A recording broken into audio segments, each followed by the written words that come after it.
Avec moi pour en parler, Inès Bernard, déléguée générale d'Anticor. Bonjour. Anticor, c'est une ONG qui, comme son nom l'indique, lutte contre la corruption. La peine en appel de l'ancien chef de l'État avait permis l'aménagement de cette peine, notamment la partie ferme par un bracelet électronique. C'est vraisemblablement ce vers quoi s'oriente Nicolas Sarkozy. Cela vous semble aujourd'hui une peine juste au regard des faits qui lui sont reprochés ?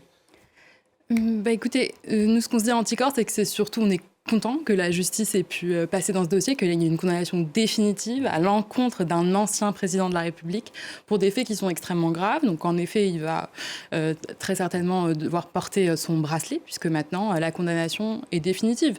Mais ce qui me semble le plus important, c'est aussi de dire que les faits de financement illégal de campagne électorale, en fait, ils consistent dans ce dossier-là en des dépassements qui sont extrêmement importants. Oui, c'est quasiment un doublement du plafond autorisé. Le plafond autorisé, c'était 22,5 millions d'euros. Oui. Or, il s'avère que via ce système de surfacturation, la campagne de Nicolas Sarkozy aura dépensé au final, au profit du candidat, 43 millions d'euros. Pensez-vous que le processus électoral lui-même est biaisé ?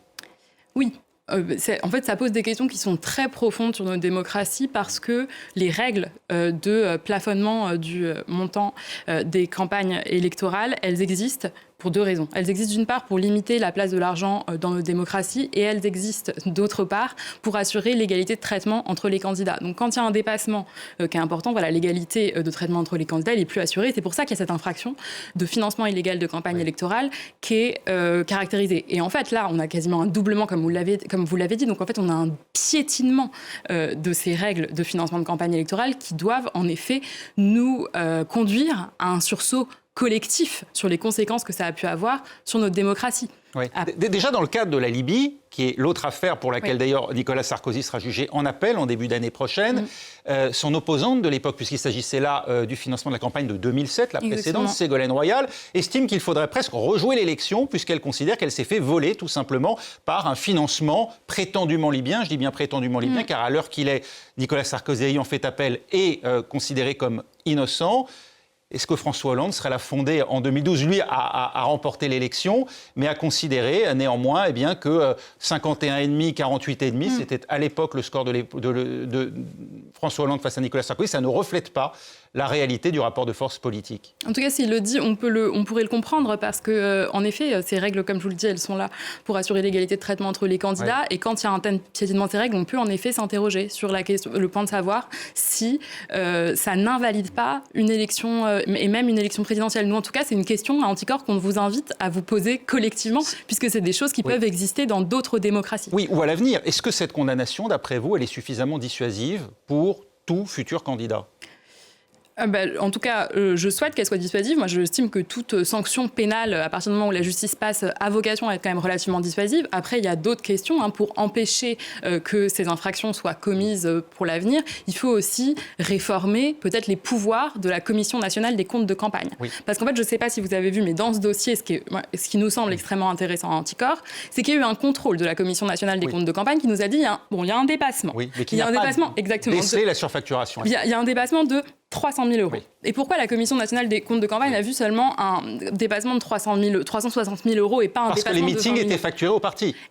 C'est tout le système, en fait, de Big Malion. Et ce système, elle n'a pas pu... les Républicains ou l'UMP à l'époque. Vous avez entièrement raison. Et ce système, pourquoi est-ce qu'elle n'a pas pu le voir, en fait, la Commission nationale de campagne ? Tout simplement parce qu'elle n'a pas de pouvoir d'enquête. Donc elle est contrainte de se fier aux informations qui sont données par les candidats. Et nous, ce qu'on dit aussi à Anticor, c'est que peut-être on pourrait confier à cette commission des pouvoirs d'enquête pour qu'elle puisse vérifier les factures, pour qu'elle puisse vérifier les comptes des partis. Ça veut dire des moyens financiers. Et puis aussi, oui, et des moyens d'enquête, lui donner le droit d'enquêter et ensuite, évidemment, les moyens pour mener ces enquêtes. Oui. Alors cette condamnation, elle est définitive puisque c'est le dernier degré de juridiction à la Cour de cassation. Autrement dit, Nicolas Sarkozy est coupable. D'ailleurs, l'ancien président a pris acte de sa condamnation sans commentaire.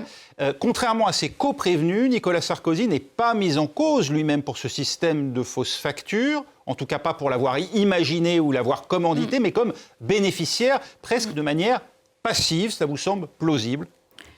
Alors, ce qu'a confirmé la Cour de cassation et ce que dit la Cour d'appel, c'est que Nicolas Sarkozy, il avait l'information de ces surfacturations et qu'il n'a pas fait en sorte qu'elles n'interviennent pas. Et en plus de ça, il en a bénéficié, ce qui permet de caractériser à son encontre l'infraction de financement illégal de campagne électorale, qui est une infraction qui permet de caractériser que, par exemple, là, dans un dossier comme ça, on a un plafond qui n'a absolument pas été respecté. Oui. Et donc, le candidat Nicolas Sarkozy avait connaissance de ce dépassement de plafond, puisqu'il avait été alerté, ça c'est ce que dit la Cour d'appel, et qu'il a laissé continuer ce système. Comme dans l'affaire libyenne, où il a été condamné pour association de malfaiteurs, et non pas pour avoir été le commanditaire du système, pour en avoir même pas bénéficié, d'ailleurs, en l'occurrence, puisqu'on n'a pas retrouvé la trace de ces fonds libyens dans ses dépenses, dans son budget de campagne. Est-ce que vous pensez que la décision de la Cour de cassation aujourd'hui va influencer la Cour d'appel ? C'est une très bonne question, en fait, sur la caractérisation dans le procès libyen de l'éventuelle infraction de financement illégal de campagne électorale, parce que dans le délibéré libyen, la question que s'est posée, enfin, le juge n'a pas caractérisé cette infraction-là, parce qu'il y avait une question d'éléments intentionnels qui était manquant à l'égard de Nicolas Sarkozy, et dans le dossier Big Malion, c'est absolument pas le cas. Mais, en fait, j'ai envie de vous dire, ce qu'il faut retenir, c'est surtout que dans l'affaire du financement libyen, en fait, non seulement il y a eu en fait du potentiel argent libyen qui a été retrouvé dans la campagne, mais en fait ce qu'a dit les juges, c'est qu'il y avait une association de malfaiteurs qui aurait été commise, parce qu'il est encore présumé innocent, par Nicolas Sarkozy, en vue de commettre un pacte de corruption avec un régime libyen. Et pourquoi ? Pour obtenir de l'argent d'une dictature dans sa campagne. Donc on voit encore que l'argent de la campagne était aussi bien sûr au cœur de ce dossier-là. Ouais. Merci Inès Bernard d'avoir été avec nous, déléguée générale d'Anticor, pour revenir sur cet arrêt de la Cour de cassation qui condamne donc définitivement Nicolas Sarkozy dans l'affaire dite à l'époque, c'était l'affaire de 2012, l'affaire Big Malion. On s'y perd entre les différents comptes de campagne. Merci d'avoir été avec nous.